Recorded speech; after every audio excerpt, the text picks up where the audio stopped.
Hello everyone. Today I'm going to be reviewing the Twetch SDK, specifically the CLI or command line interface portion of it.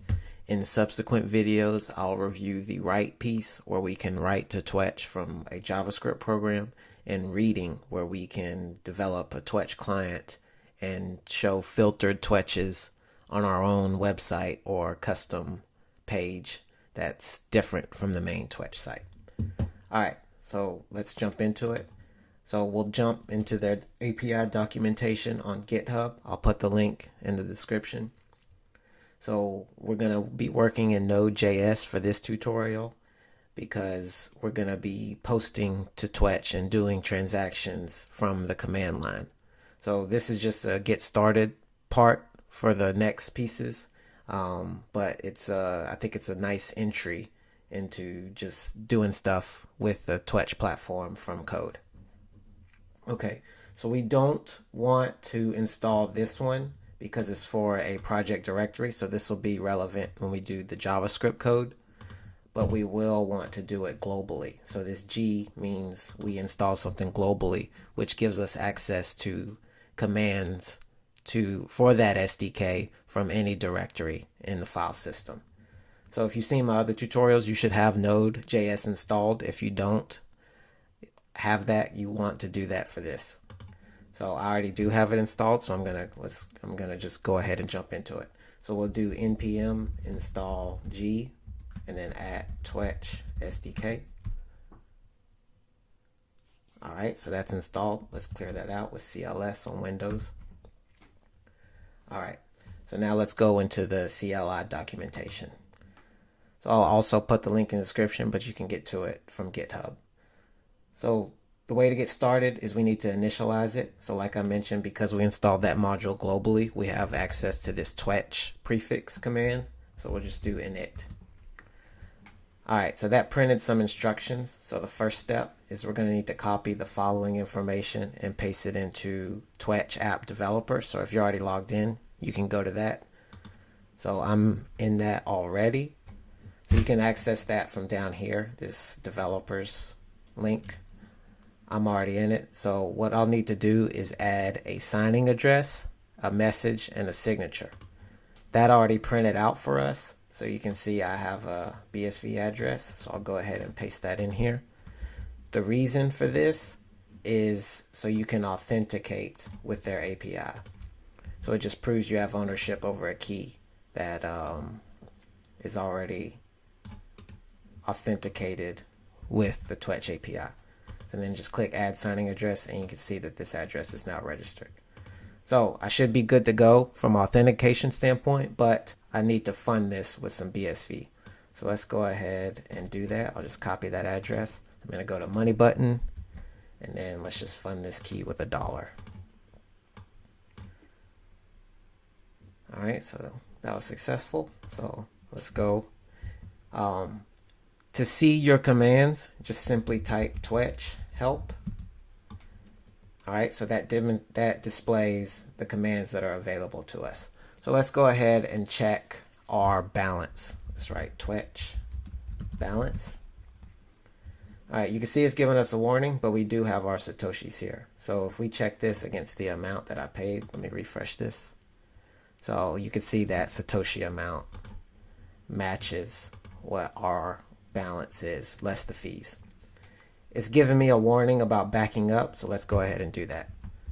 We'll run Twetch backup. So that outputs our key to the console. So let's go ahead and copy this key. All right. We have some other commands here that I want to get into before we get into actually transacting. So let's run Twetch storage. Twetch storage. So this displays a file path that leads to our bit file. So this bit file actually contains the key that I posted here. So it's just a good way to know where your the location to the key is. So let me pull that up. I'm doing that in another screen, but I pasted that into the file path here, and you can see this. We have this bit file. So let's open this up. This is pretty techy, so not really relevant, but it just has like some metadata about how the API interacts with Twetch. but it also has your key sitting here, and you can see that that matches here. So L5E, and that matches the prefix up here. All right, let's clear this out, and we'll run Twetch help to display our commands again. All right, let's also, because this is a wallet with a single key that's tied to a pub key and then an address, that signing address, which is also our funding address, we can restore from another single private key. So let's do that. So I have a different key that's actually prefixed with a K. So I'm going to copy that. The way we do that is simply Twetch restore -K, and then I paste my key. So I'll hit enter, wallet restore from private key. Okay, now let me close this Visual Studio Code thing. And then you'll notice that we had about 500,000 Satoshis in our wallet before. But if I do Twetch balance now, you see I get a different amount because now we're at a different key.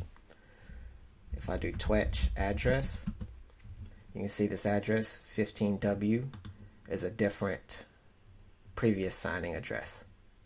So we just, it's a nice way if you already have a key funded with some Bitcoin to authenticate or, restore with the wallet and use that instead of generating new keys if you'd like to. All right, now let's get into posting. So let's clear this out again. All right, back in the documentation. To post, we just run Twetch post -- content and then our message. Make sure you use double quotes, because if you want to use single quotes inside your post, it won't work if you try single quotes on the outer pieces of the post. So we'll just do Twetch post content. I'll just say testing ... All right. And they see it published it. So let's copy this.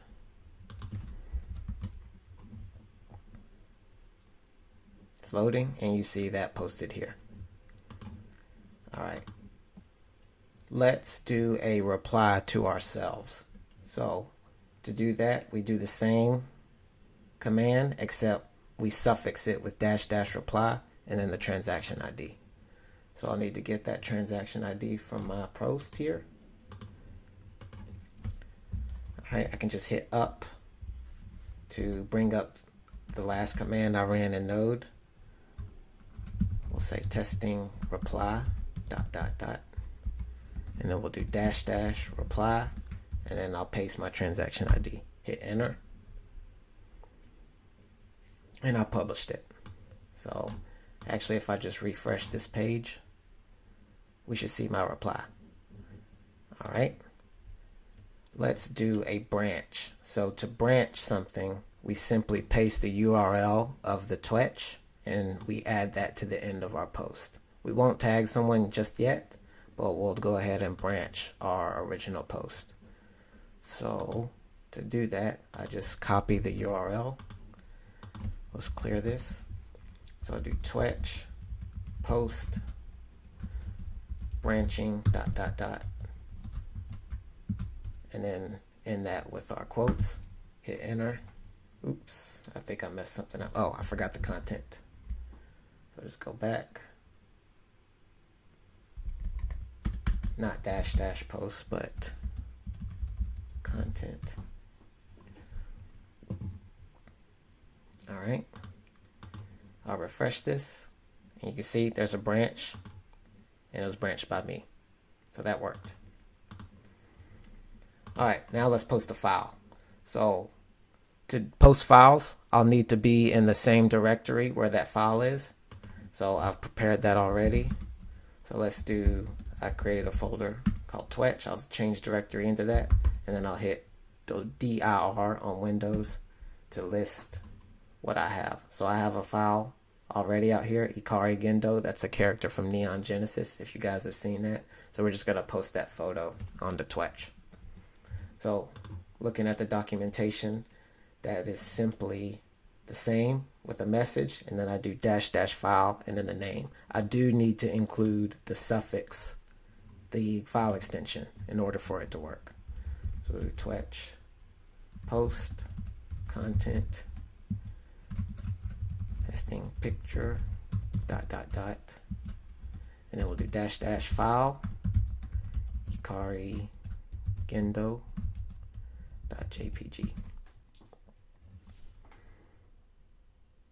Alright, and it published it. So let's open that up. And you see it posted it. Alright, now let's like our own post. So actually, let's pick one out here. We'll show someone what to do. Some love for their post. Oh, so great. So he branched. I posted this previously, but Cli Alchemist branched it. So let's do his. So I only need the transaction ID in order to like a post. So let's look at the API for it. So it's simply Twetch like -t and then the transaction ID. Clear this out. Twetch like t. Hit enter. And then there we go. So if I go back to this, refresh, you can see that I liked it. Click the likes, and it was liked by me.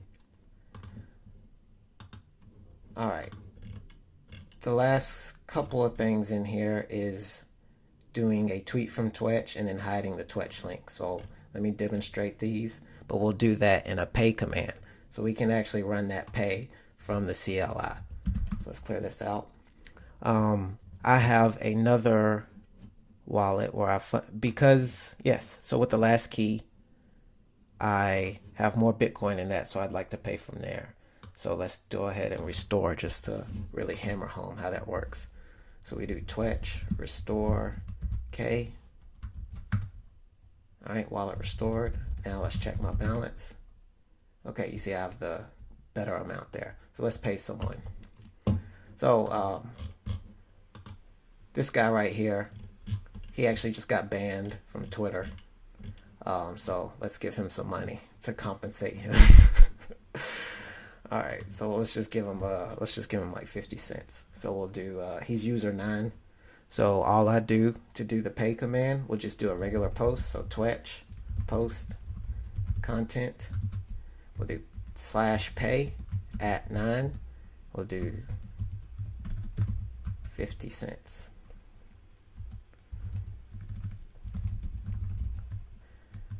We'll do for triggering commies, because that's apparently what he did to justify him getting banned off Twitter.